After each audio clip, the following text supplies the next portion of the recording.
Hi and welcome to another V's Cards video. My name is Veronika Čuić and I'm an independent Stampin' Up demonstrator in Australia.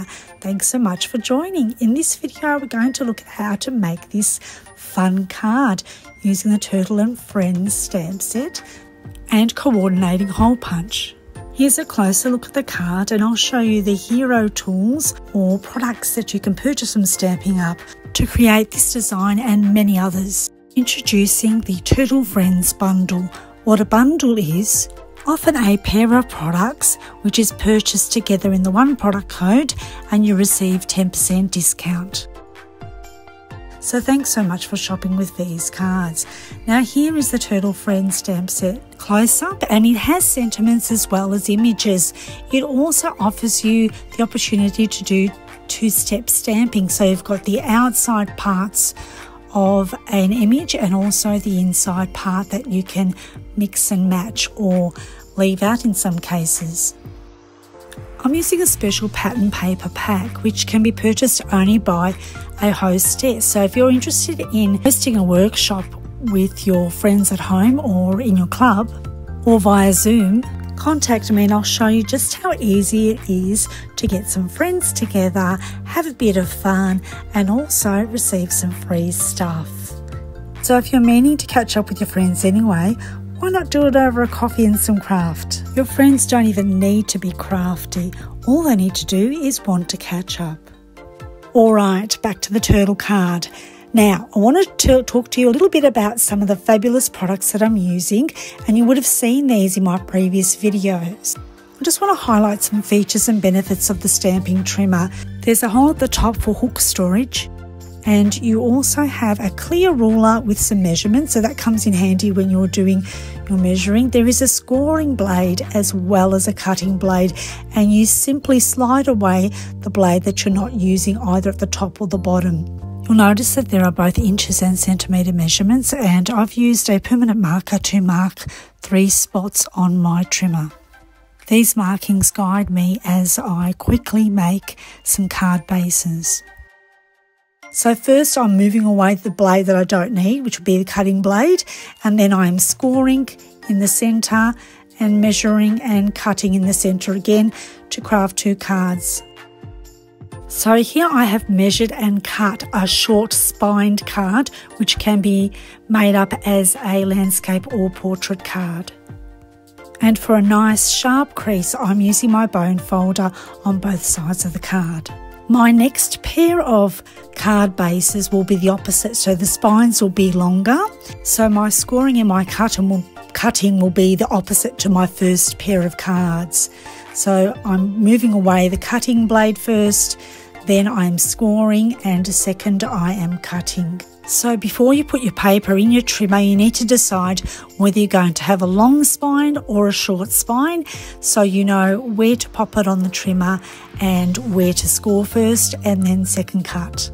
This long extending arm is really good for scrapbookers, and I'm sure you'll find this handy, and it tucks away nicely. So I've got my card base ready and I'm going to use a short spined card base and do it portrait way, just like this card here. And I'm just preparing the background of my card, because when you're layering your card you're always starting from the back and then moving gradually forward to the front. So I'm just about to adhere these basic black card strips onto my designer series paper, and you'll notice I make a bit of a stuff up when I'm doing this.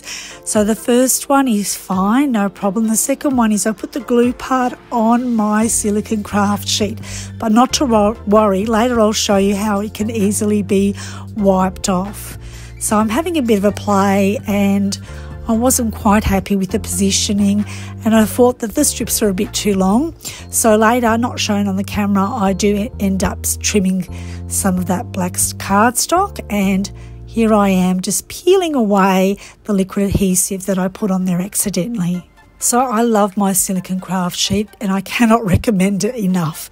So grab yourself one if you don't have one already, to keep your workplace glue-free. It's such a handy tool for a crafter. Behind the scenes I use my Stampin' cut and emboss machine and the circles dies to create a scalloped and smaller circle for the next layer of the card. Rather than just have a blue background, I want to add to this second card by creating some clouds, and I'll show you exactly how I do that step by step. This might be a bit strange, and I'm not sure if Stampin' Up really recommends doing this, but I'm actually going to use the cloud dies as my masks and the blending brushes just to lightly brush over the balmy blue ink to create a blue sky with a couple of white clouds. Not shown in this video, I did originally die cut some sticky notes to create sticky note shaped clouds, and I stuck it onto the circle die to use as a mask, but I found that it was really moving around a lot, so that's why I use the dies. What materials do you use for masking? Let me know in the comments below. Now I'm just having fun experimenting with the stamp and with my stamping blends, the Granny Apple Green Light. I'm just playing around, stroking. At this stage, I'm not stressed about how it's going to look. I think whatever I do, once it's dry, it'll be just fine. You really don't have to be an artist with the stamping blends. There's alcohol in these markers. Once the alcohol dries, the colour comes a little bit lighter and blends a bit better. And to be honest, I'm not really a good colour inner, so I really do enjoy using the stamping blends. Oh, this is fun. Now I get to make my turtle. So first I'm going to stamp the turtle, and then I'm going to do some colouring in. Now I just did some experimenting. I did 2 turtles, and I thought with one I would do the colouring in bit first, and with the other I would do the outline first, just to see if there really was any difference. And maybe it is a matter of preference. I wonder, what do you do first, the outline of the image or the fill-in stamp? Let me know what you do for 2-step stamping in the comments below.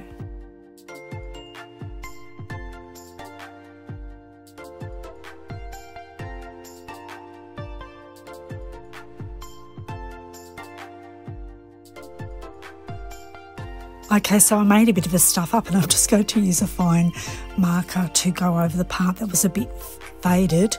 Normally I would first stamp on a scrap piece of paper as a first stamp and then go on to the good piece of paper, but I didn't this time, so now I should be fine. The second one, there you go, not too bad. As I've mentioned in my videos before, 2-step stamping is really great if you don't like colouring in, or if you don't feel very confident in colouring in. And we're actually going to use a stamping blend a bit later to colour in that shell. And because it's a alcohol marker, it is quite forgiving. So have a go with the alcohol markers and try this out to stamp the filler stamp and then use a blending marker over it.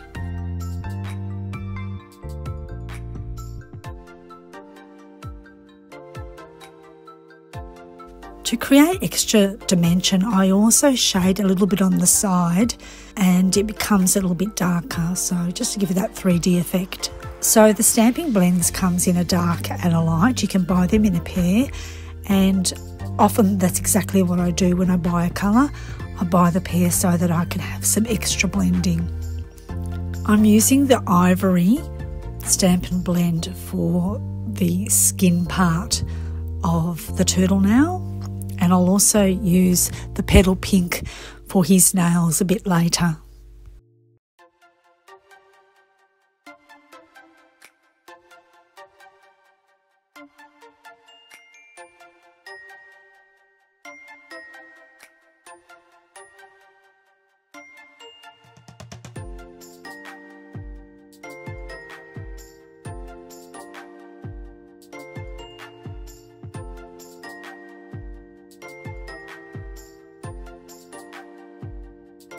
I'm just going to accent some parts of the turtle to make the illusion of shade from the shell.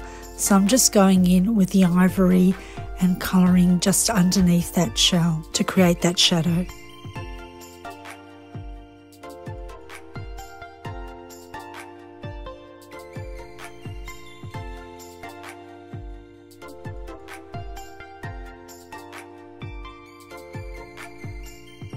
Here's a tip for punching the shape of the outline of an image. Line it up carefully and allow for a thin white border around the image.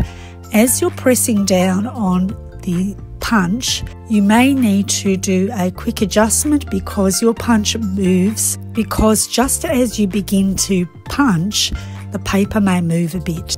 I love the Stampin' Up punches because they're slimline, so once you close it off and slide to lock it in, they are stored away, not taking up too much room. And for crafters, we all know that we need the space. Now it's time to build the middle and the foreground of the layers of the card. So I'm doing that now with my dimensionals, mini dimensionals, and my multi-purpose liquid glue.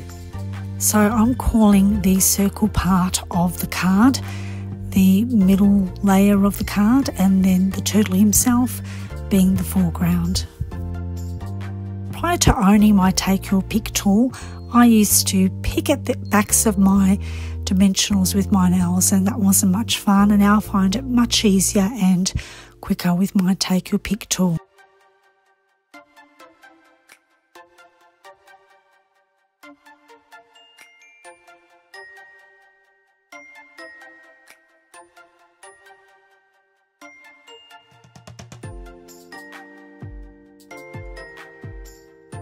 Now I'm using my Memento Tuxedo black ink, and I'm tapping my stamp onto the ink pad and then putting it down on the piece of paper, pressing down evenly and counting 1, 2, 3.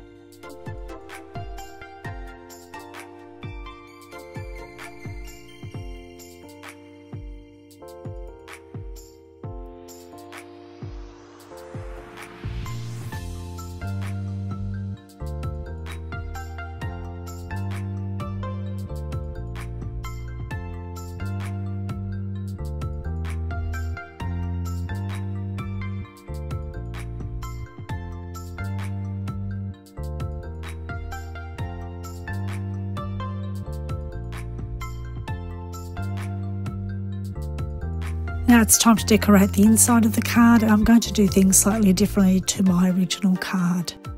I did experiment and stamp the smaller turtles along the bottom part of that card, but I wasn't really happy with the end result.